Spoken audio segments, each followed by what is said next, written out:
abin nan fa yana so ya zama wani abu fa. Tun daga lokacin da malam ya ce ya aji mukaminsa na limanci, to tun daga wannan lokacin fa abubuwa da dama sun taso.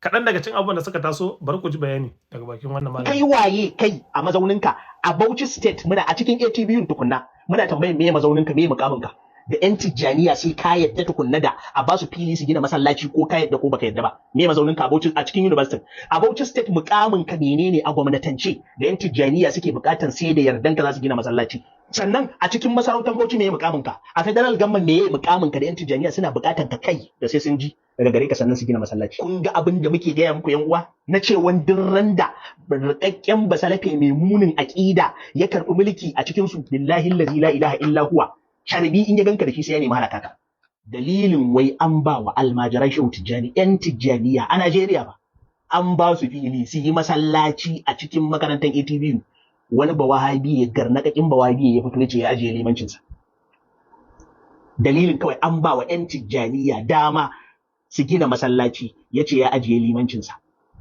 wanda in ma kawai a bishi ya zama na ba wani dan tijjaniya bai isa ba dan kadiriya bai isa ba dan shi'a bai isa ba kowa sai dai ya bishi in ma in ba haka ba kuma ya ajiye limancin kai ka ce ajiye limancin san ya ajiye limancin daga yau an ce an bar sallah ko an bar ibada ku duba irin wannan kiyayya da zunzurutun gaba da yake tsakaninsu da al'umman manzon Allah masoya annabi Muhammad sallallahu alaihi wasallam ku duba irin wannan gaba ya uwa قد بدت البغضاء من افواههم وما تخفي صدورهم اكبر kiyayyar da suka faɗa a baki ne kawai wannan kiyayyar da ake gwadawa masoya manzon Allah almajiran shehu tijjani kiyayya ce kawai iya na fatar baki yanzu ya faɗa amma wa ma tufi suduruhum akbar abinda kirazan su suke boyewa ina rantse muku da Allah ba karamin kiyayya bane kiyayyar da wahabiyya suke nuna wa masoya manzon Allah kiyayyar ta kai kar ku mance akwai ɗaya daga cikin malaman salafiyya a Kano shugaban hizba wanda da dadewa bai fi shekara ɗaya ba ya fito wani abu ya faru saboda yana son ya razana gwamnati sai ya fito sai ya ce ya aje aikinsa mutane suka yi wa gwamnatin abba suna zagi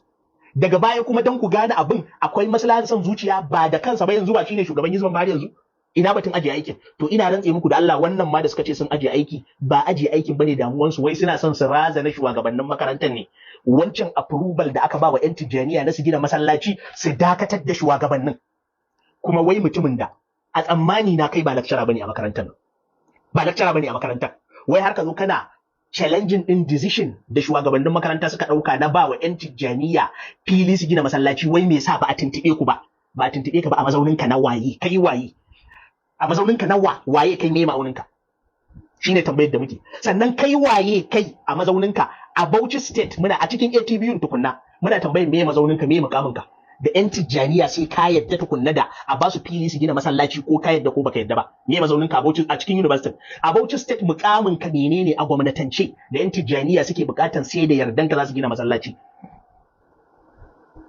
sannan a cikin masarautar Bauchi me mukamin ka a federal government me mukamin ka da yan tijjaniya suna bukatan ka kai da sai sun ji daga gare ka sannan su gina masallaci ku duba wannan abun wai yau jara'ar basalafi da tsaurin idansa da rashin kunyarsa ta kai ya ce wai tun da an ba 'yan tijjaniya fili a cikin jami'ar gwamnati su gina masallaci a'a shi ya sauka ya ma daina aikin saboda ba tuntube shi ba kun ga abin da muke gaya muku yan uwa na ce wandin randa rikakken basalafe mai munin aqida ya karbi mulki a cikin su billahi allazi la ilaha illa huwa sharbi in ya ganka da shi sai ya nemi halaka ka sharbi in ya ganka da shi sai ya nemi halaka ka ku duba wannan magana yan uwa a duba wai yau ya kai mutanen da suna iya buɗe wa gwamnati ido wannan dalilin ne yasa kuka ga akwai wasu ƙungiyoyin musulmai fa idan ka shiga media fa wannan abin ganganin duk inda ka zagaya a media yanzu shi ake tattaunawa ku saurara ku ji bayanin malam mu abin da muka sani shine duk abin da kundin tsarin mulki bai hana mutum wato ya yi shi ba a sha'anin addini matuƙar ba zai cutar ba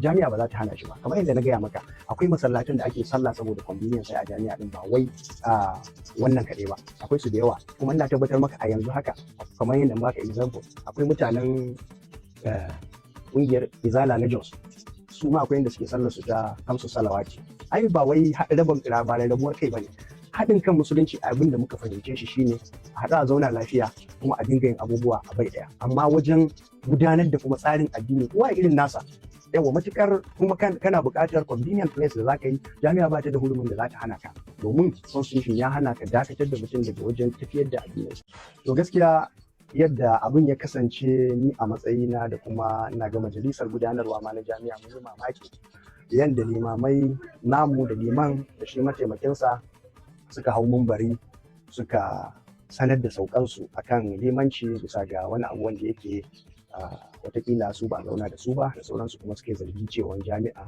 ta yanke wannan hukunci ba tare da an tuntuɓe su ba. Don na so jama'a su fara ganewa tukunna, na farko jami'ar Abubakar Tafawa Balewa da take nan Bauchi jami'a ce wanda ta kunshi addinai daban-daban kuma ta kunshi ɗariƙu daban-daban a cikin addinin musulunci da ƙungiyoyi daban-daban. Akwai mutane da yawa 'yan cikin Najeriya da 'yan kasashen waje waɗanda suke cikin jami'a suke karatu, wanda a musulmai din ma akwai 'yan ɗariƙun wasu ƙasashe wanda za ka samu kamar daga Pakistan ne da sauransu, waɗanda ɗariƙunsu ma ba irin namu ne wanda muka sani ba. Amma a kullum ita jami'a abin da take so shine daga an zauna lafiya. Amma hidimar addini jami'a ba ta da wani hurumi kai tsaye. To saboda haka mu muna da campus guda biyu. Akwai campus na Yalwa, akwai kuma campus na Gwaji. Kuma a duka waɗannan guda biyu akwai masallatan juma'a guda ɗaya. Amma kuma wannan bai nuna cewa ba wasu masallatai da ake kamsa salawati ba. So abin da yake faruwa kuma shine duka musulman jami'a ana ƙarƙashin abin da ake kira Muslim Umma.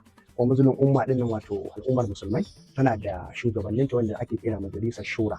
To majalisar shura ɗin nan ita ce take da hakkin komai wanda ya shafi na addinin musulunci. To kamar yadda na gaya maka ba abin da majalisar gudanarwa ta jami'a take bukata illa ta ga an samu zaman lafiya. So akwai kungiyoyi daban-daban kuma na wasu ɗariƙu da kungiyoyi haka na addinin musulunci wanda akwai yan izala akwai sauransu haka, kamar na sane da cewa kungiyar izala na bakin kura akwai bin da suke yin sallah da sauransu. To duk wannan bai hana ba kamsu salawati ka yi ta yanda dan kundin tsarin mulkin Najeriya ya baka izini kai addinin ka yanda kake so, matukar ba zai cutar da kowa ba ko ba zai cutar da kasa ba. To saboda haka su kungiyar su ta dariƙar Tijjaniya Tisa sun zo sun nemi izini cewa su a matsayin su ma na musulmai wanda suke cikin Muslim Student Society wanda kuma suna biyan dues su ko masallacin nan su ma nasu ne a ba su izini su dinga yin wani bangare na bukatun addinin su, wato shine wazifa. To ita majalisar shura ta hana wannan, wasu kuma suka ga cewa ba za su iya zama babu wazifa ba. To saboda haka sai suka rubuto a rubuce zuwa jami'a. To jami'a bata ɗauki wani mataki ba sai da ta kira majalisar shura na jami'a, ta kira su kungiya ta timsa wato majalisar shura a ƙarƙashin shugabancin Dr. N.S. Adamu da kuma su ma. To Allah ya kyauta. Jama'a ina mai neman jarin naira 800,000 har zuwa naira miliyan 3. To ga fa wata dama ta zo. Kaka tunanin an ce ga jari ta zo ba na yaudara bane ba, a ce sa kuɗi a gudu da kuɗinka ba haka bane ba. So wannan wani wani babban project ne ya fito daga ƙasar South Korea. Abin da suke bukata mutum zai yi shine liking za ka yi so ɗaya. Shi wannan wani app ne, application ne, yadda kaga WhatsApp ana yin chatting, to shi ma haka yake. Zaka tura hoto, zaka tura voice note, zaka yi waye. So amma shi ba kuɗi zaka sa ba. Kai ne ma zaka dinga tara coins. Kamar yadda kaga ana yin chatting a WhatsApp, to shi ma haka ake. Wannan bishiyar daga gani ita ce aikin ka. Ana so kawai kullum ka zo ka dangwala ta sau ɗaya haka kawai. Kun ga dan hannu, to ka dangwala ta sau ɗaya. Idan ka dangwala ta sau ɗaya ba za ka ƙara dangwala ba sai kuma gobe kamar yanzu. Misali karfe 2 na rana ka dangwala ta, to sai kuma gobe karfe 2 na rana zaka zo. Shine kai aikin da zaka yi chatting kuma ka tara coins, kuma zan nuna maka yadda zaka maida wannan coins din zuwa dala, daga dala kuma nuna ma shi yadda zaka maida shi zuwa zuwa naira ko sefa. So kun san a TikTok ana bada coins, to shi ma wannan haka ne. So ka bi na cikin wannan bidiyon zan nuna maka yadda zaka yi komai da komai, amma ka tabbatar da kayi share domin wani ma ya gani amfana. Abin da zaka shine na farko ka tafi cikin Play Store ka je ka rubuta wannan sunan, kana gani a saman kai na gashi nan BerryChat. So bayan ka rubuta shi za ka yi downloading, bayan ka yi downloading so za ka ga screenshot number 1. So an yi rubuce a ƙasa an sa OK, to ka danna OK. Screenshot na biyu kuma ka danna allowed. Sai screenshot na uku kuma aka ce continue with Google. Sai screenshot na 4 aka ce ka saka email ɗinka. Screenshot kuma na 5 aka ce mene? Aka ce ka danna agree.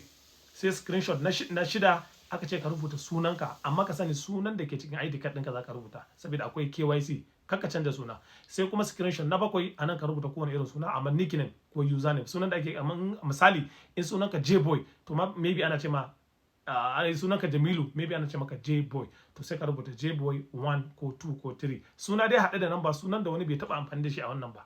Idan ka sa ya ƙi ko kike sa ya ƙi, to wani ya riga ki sa wannan sunan, sai ka canza suna. Sai screenshot na 8 aka ce a sama ka danna all agree, a ƙasa ka danna agree. Sai na ƙarshe aka ce ka sa sunan wanda ya gayyace ka, suna na kenan inda ganshi a rubuce Chizo 12, ma'ana Chizo 12. sai din farko babban leta da ka rubuta. So duk in ka gayyaci mutum suna bada 6.2 ne ko na wannan point din suke ba na coins din suke badawa, so za su bani nima kai ma za su baka, so kai ma ka gayyaci wani kuma haka ne. So don haka dama ce na gani nace bari in zo sanar da mutane domin ko kuɗi ne za a raba kyauta.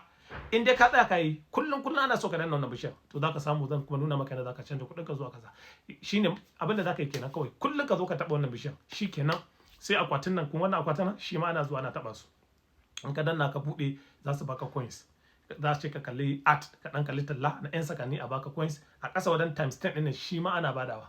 Sannan a ƙarshe idan ka san cewa ka buɗe interlink da na kawo muku na ce za a samu kuɗi, to lokaci baya ka je kai KYC, sun tura ma kowa slot na KYC, ka je kai KYC domin ka samu in nuna maka yadda zaka mai da kuɗin ka zuwa dala.